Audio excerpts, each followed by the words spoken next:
Hello বন্ধুরা, মিম কিচেনে আপনাদের সকলকেই স্বাগত। আজ আমি আপনাদের সঙ্গে শেয়ার করব মাছের ডিমের ভাজি রেসিপি।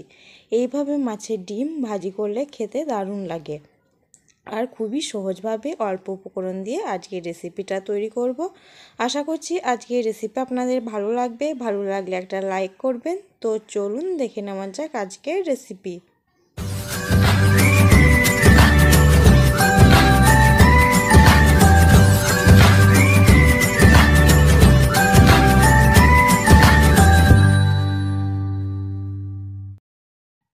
এই রেসিপিটি বানানোর জন্য এখানে আমি 3টে মিডিয়াম সাইজের পেঁয়াজ এইরকম লম্বা লম্বা করে কেটে নিয়েছি। এখন এর মধ্যে দিয়ে দেব মাছের ডিম। এখানে আমি 200 গ্রাম রুই মাছের ডিম নিয়েছি। ডিমটাকে ভালোভাবে ধুয়ে পরিষ্কার করে পানি ঝরিয়ে নিয়েছি।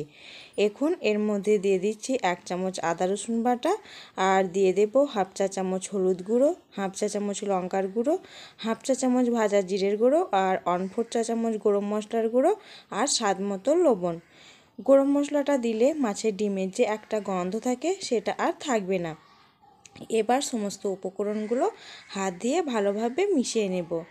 এটাকে আমি খুব ভালোভাবে মিশিয়ে নিয়েছি। এখন চুলায় একটা কড়াই বসিয়ে কড়াইতে দিয়ে দিচ্ছি 1/4 কাপ সর্ষের তেল। তেলটাকে বেশি গরম করার দরকার নেই। এখন এর মধ্যে ডিমের মিশ্রণটা দিয়ে দেব। এই ডিমটা শুধু তেলের সঙ্গে ভাজবেন না, তাহলে ডিমগুলো শক্ত হয়ে যাবে।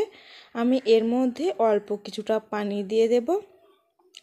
এইভাবে পানি দিয়ে মাছের ডিমটা রান্না করলে ডিমগুলো আর শক্ত হয়ে যাবে না। ডিমটাকে মাঝে মধ্যে ঢাকা দিয়ে রান্না করে নিতে হবে, এতে করে পেঁয়াজটা সেদ্ধ হয়ে যাবে। চুলার আঁচ মিডিয়ামে রেখে রান্না করবেন। পেঁয়াজটা সেদ্ধ হয়ে গেলে এইভাবে নাড়াচাড়া করে একটু ভেজে নেব।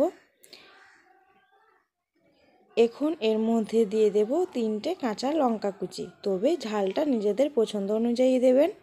আপনাদের কাছে একটা ছোট্ট রিকোয়েস্ট, আপনি যদি আমার চ্যানেলে নতুন হন তাহলে প্লিজ আমার চ্যানেলটাকে সাবস্ক্রাইব করে পাশে থাকা বেল আইকনে ক্লিক করে রাখবেন। আর যদি ফেসবুক পেজ থেকে দেখেন তাহলে আমার পেজটা ফলো করবেন। দেখুন ডিমটা একদম ঝুরঝুরে হয়ে গেছে। এটা আমার হয়ে গেছে। এখন চুলা থেকে নামিয়ে নিচ্ছে। তৈরি হয়ে গেল ভীষণ মজার মাছের ডিমের নতুন একটা রেসিপি। আপনারা বাড়িতে অবশ্যই একবার ট্রাই করে দেখবেন, ভালো লাগবে। আমার আজকের এই সহজ রেসিপি আপনাদের কেমন লেগেছে তা কমেন্টে জানাবেন, এবং ভিডিওটি ভালো লাগলে লাইক করবেন এবং বন্ধু ও পরিবারের সঙ্গে শেয়ার করবেন। আর ভিডিওটি শেষ পর্যন্ত দেখার জন্য অনেক অনেক ধন্যবাদ জানাচ্ছি।